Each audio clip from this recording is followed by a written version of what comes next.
Before is a returning Trials of the Nine weapon that you can actually farm from the final boss in the Prophecy Dungeon. It is a 540 RPM pulse rifle. Darkest Before is up there as one of the best guns currently in the sandbox due to a few factors. Its base stats are quite nice, with a high level of aim assist at 75, a pretty solid recoil direction, and 36 in the magazine. Now the god roll I would personally chase for is something like Arrowhead Break, or anything to improve the recoil direction, even though it's not that bad. Ricochet rounds to add a little more stability and range. Now this is where it gets dicey because there's a lot of good perks in that first tree. You can go with Slide Shot, you can go with Surplus, Tunnel Vision, Quick Draw, and then the remaining perks are great for PvE, honestly. And then in the final slot, I would definitely go for Rampage. Rampage would be probably the best perk in PvP. Now for PvE, I would probably just go with full auto so that way I can just hold down the trigger and be lazy. I absolutely love this gun as it allows me to engage hand cannon users at a close range and win those fights a good chunk of the time. And then comboing it with Chaperone creates a great combination that covers from close to medium long range. Now both inputs feel fantastic with Darkest Before. This is one of those rare guns that actually feels good on mouse and keyboard and controller. So for me, this is a must farm and a must get. This is one of the best pulse rifles in the game and one of the best weapons in the game, honestly.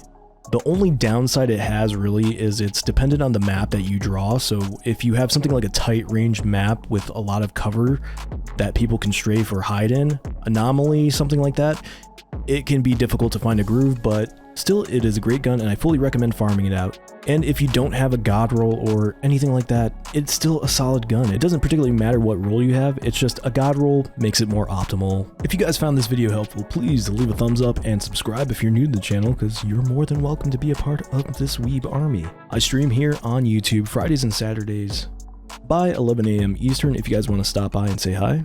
You can catch me doing trials and such and other Destiny activities or Final Fantasy XIV. And as always, so long and good night.